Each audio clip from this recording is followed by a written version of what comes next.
Estamos aqui mais uma vez para meditarmos na palavra do Senhor. Hoje nós vamos estar trabalhando o texto que se encontra no livro de 2 Reis, capítulo de número 20. E vamos estar trabalhando sobre este texto do verso 1 até o verso de número 11. Então, pega a sua Bíblia, sente aí e participe comigo. Se é a primeira vez que você está tendo contato com o canal Prosa, Verso e o Verbo, não deixe de se inscrever, não deixe de dar o seu like e ativar o sininho, porque todas as vezes que nós colocarmos aqui algum vídeo, você estará sendo informado. Outra coisa também, não deixe de comentar, não deixe de conversar, de expor aquilo que você pensa, para que a gente possa estar se interagindo e trabalhando em cima do texto. Então, vai lá, se inscreve e deixe seu joinha.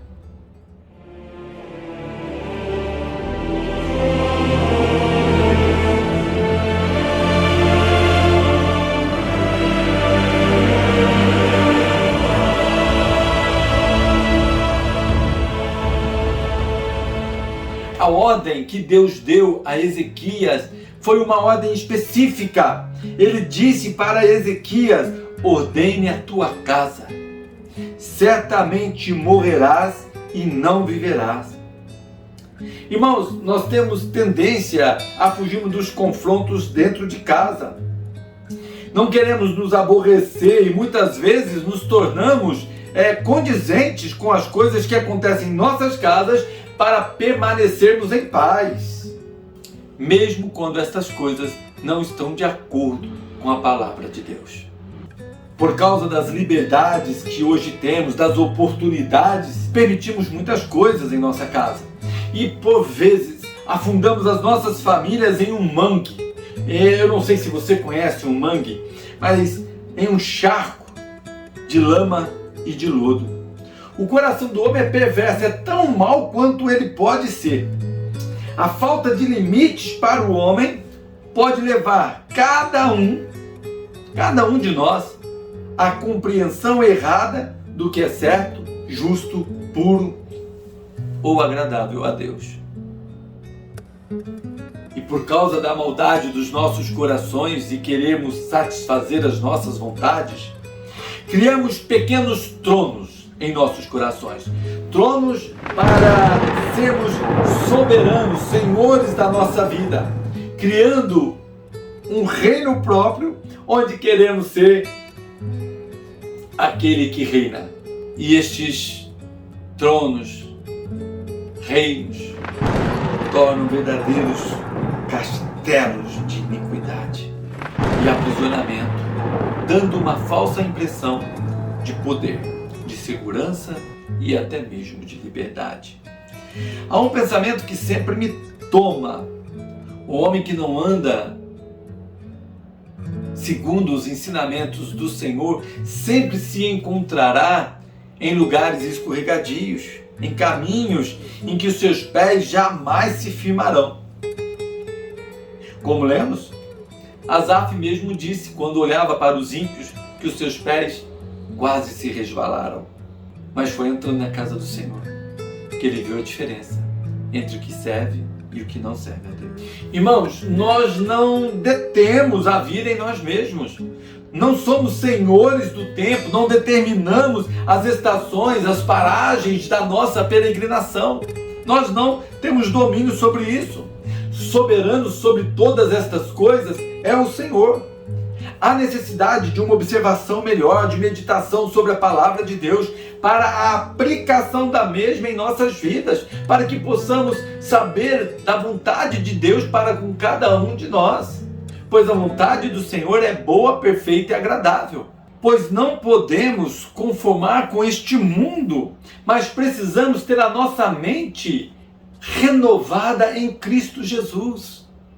Não podemos convivermos com o mal facilmente, como se a ira de Deus não viesse sobre toda iniquidade, como se Deus não trouxesse juízo sobre todo o pecado.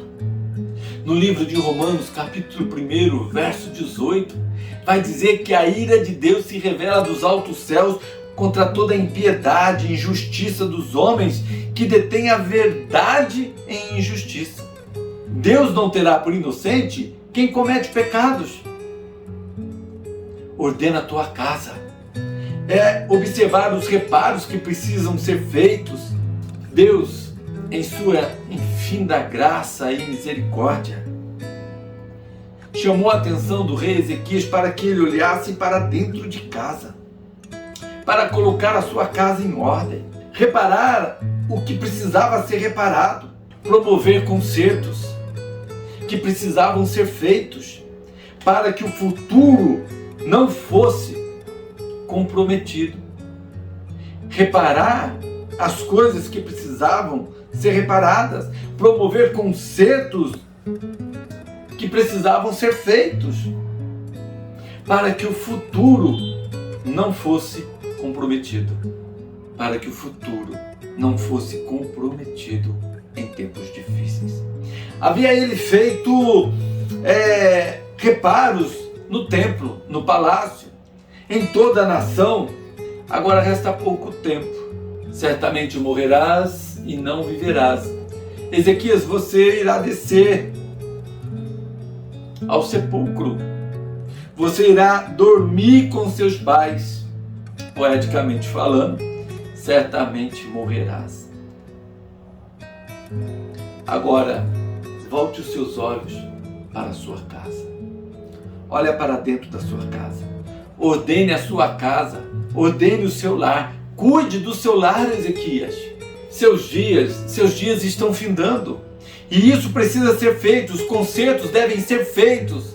O que precisa de reparo precisa ser reparado. Isso precisa ser iniciado. Hoje, os meus anos de vida são menores do que os que eu já vivi. Estou com 54 anos, precisamente a idade de Ezequias, quando morreu. Se chegar como meu pai aos 72, me faltam 18. Se chegar aos 80, como a minha mãe, me faltam 26. Se chegar aos 90, como meu avô, me faltam 36. Logo, eu tenho menos tempo para viver do que o que já vivi. A minha preocupação é se eu irei deixar uma família que esteja em Deus, que abraça o Evangelho e se mantém fiel ao Senhor. A minha preocupação se dá para que a ira de Deus não se levante contra a minha casa. E esta é a minha preocupação, para que o pecado não adentre e avassale a minha família por causa da apostasia, para que não deixe o Senhor e sejam lançados no inferno. Faço minhas orações para que haja fidelidade em minha casa para com o Senhor meu Deus. Isso me faz lembrar de Jó, que levantava às madrugadas e orava por todos os seus filhos, com medo que algum deles tivesse pecado contra o Senhor. É uma preocupação que todo pai deve ter. E Deus estava dizendo para Ezequias: ordene a tua casa, olhe para a tua casa, repare o que precisa ser reparado dentro da tua casa. Nós não temos o domínio sobre o coração dos nossos filhos, dos nossos familiares, mas não podemos esquecer que o nosso Deus, que Ele é, mais uma vez falo, imanente, que relaciona conosco, que nos conhece, que vai ao nosso ser e é poderoso para transformar o homem, regenerando este homem para uma nova vida. Temos certeza absoluta que não temos o domínio sobre nada e nem teremos sobre nada e ninguém. Mas estamos convictos, como diz a palavra de Deus, que as nossas armas, as armas da nossa milícia, não são carnais, mas são poderosas em Deus para a destruição de fortaleza, destruindo o conselho de toda altivez que se levanta contra o conhecimento de Deus e levando cativo todo entendimento à obediência de Cristo. É isso, irmão. É isso que precisamos fazer. Às vezes nós achamos que dando tudo para os nossos filhos, fazendo de tudo pelos nossos filhos, nós os amamos. Isso não é verdade. O verdadeiro amor não permite o mal. A palavra de Deus para Ezequias: ordena a tua casa. A palavra de Deus para nós: ordena a tua casa. Volte os seus olhos para dentro da sua casa. Em muitos casos, nós erramos por aquilo que dizemos. Falamos que é amor, permitindo tantas coisas, mas isto não é amor. Na verdade, este amor que dizemos ter, na realidade, é a vaidade de cada um de nós. É a mentira do pecado tentando contra a nossa casa, fazendo com que nós permitamos o mal. Se não corrigirmos os erros, o mal que tenta contra a nossa casa, os excessos, veremos as nossas casas se perderem. Veremos as nossas casas caírem. Por isso Paulo escreve, e eu acho interessante, ele diz assim: prega a palavra, insiste, a tempo e fora de tempo, aconselha, repreende, encoraja com toda a paciência e sã doutrina, porque chegará o tempo em que não suportarão a sã doutrina, o santo ensino. Ao contrário, Paulo escreve, sentirão coceira nos ouvidos, reunirão mestres para si mesmos, de acordo com as suas próprias vontades, suas próprias vaidades. Isso está em 2 Timóteo, capítulo 4, versos de 2 a 4. Precisamos, irmãos, pregar para nós mesmos a verdade. Pregarmos para os nossos filhos e falarmos a respeito daquelas coisas que estão erradas e apontarmos para aquelas que são agradáveis a Deus, para que tenhamos paz com Deus, para que vivamos na verdade da palavra de Deus. Precisamos pregar para os de nossa casa, para que o Senhor Jesus, por seu Espírito, regenere a nossa família e as edifique alicerçados na verdade, para a vida eterna em Cristo Jesus. Paulo vai escrever que aquele que edifica, preste atenção como edifica, porque o alicerce é Cristo. E precisamos alicerçar nossas vidas e as nossas casas em Cristo Jesus. Ordene a sua casa, insista em Cristo. Vença o pecado, ordene a sua casa, volte os olhos para dentro da sua casa, insiste na verdade de Cristo, para que o pecado seja vencido. Na primeira epístola de João, capítulo 3, verso 8, diz assim: pois quem comete pecado é do diabo, porque o diabo peca desde o princípio. Para isso se manifestou o Filho de Deus, para desfazer as obras do diabo. Precisamos ser encontrados em Cristo. Precisamos voltar os olhos e buscarmos o Senhor em oração, para que pela comunhão com o Senhor vejamos o seu socorro em tempo oportuno. Envolva sua família nas obras de Deus. Leva-os em sua oração. Ezequias tinha feito um grande trabalho em seu reino. Nós estamos aqui lendo, vendo o que está escrito aqui em 2 Reis, capítulo 20. Mas se pegarmos 18, 19 e 20, vamos ver quão grande obra fez ele. Restaurou o templo, a vida cultica do povo, mas agora era necessário olhar para dentro de casa, se preocupar com a sua esposa, com seus filhos, se colocar em oração e envolver a sua família no projeto de Deus, para dar continuidade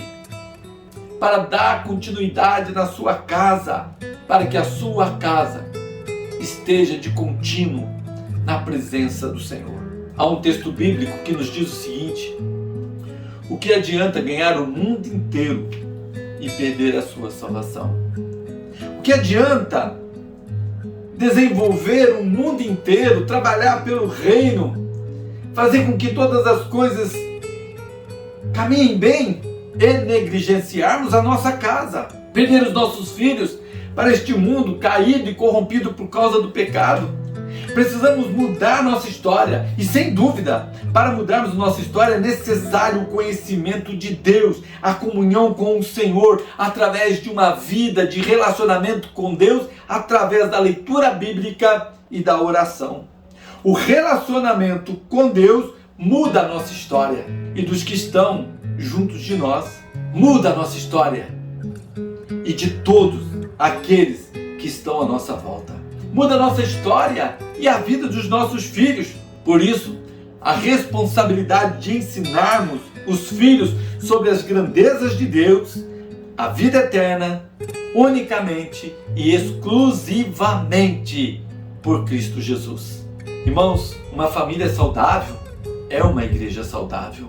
Para termos uma igreja crescente e saudável, é necessário termos famílias saudáveis, preocuparmos com a palavra de Deus sendo pregada aos homens, mas não podemos descuidar de ensinar os nossos filhos no caminho do Senhor. Uma forma de destruir a família é arrancá-los da presença do Senhor, conduzi-los à descrença, à destruição. Basta envolver um dos familiares em uma situação difícil e complicada. Por isso a necessidade de uma compreensão clara, que é o Senhor quem nos sustenta, que mesmo que venhamos errar, falhar, o cair é do homem, mas o levantar é de Deus. As nossas vidas precisam estar sustentadas em Cristo Jesus, para que não sejamos escravos do pecado e possamos compreender que Cristo nos libertou da escravidão do pecado. Por isso, meu querido, anuncie em sua casa a palavra do Senhor. Seja você uma coluna de oração, de clamor a favor de sua família. Volte os olhos para dentro de casa. Ore, se derrame diante do Senhor. Deixe claro para os seus filhos, para a sua família, que você serve a Deus. Anuncie em casa a sua palavra. Manifeste em casa a ira de Deus sobre todo filho da desobediência. Pregue para você. O salmista no Salmo 42 e 43, ele prega para ele dizendo: por que estás abatido, a minha alma? Por que te perturbas dentro de mim?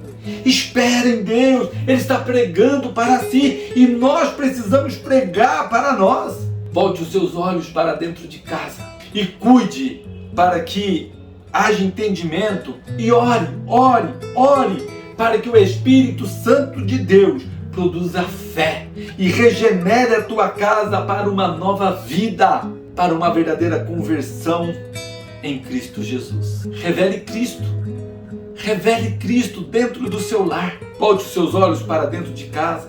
Volte os seus olhos para dentro da sua casa. Clame ao Senhor a favor de sua família. Volte os seus olhos para dentro de casa e pela pregação da palavra. Ou às vezes, muitas vezes, sem palavras. Pois, sem palavras, somente pelo testemunho de vivermos Cristo, podemos mudar as nossas vidas e as vidas que estão ao nosso derredor. Combata em oração a favor da sua casa.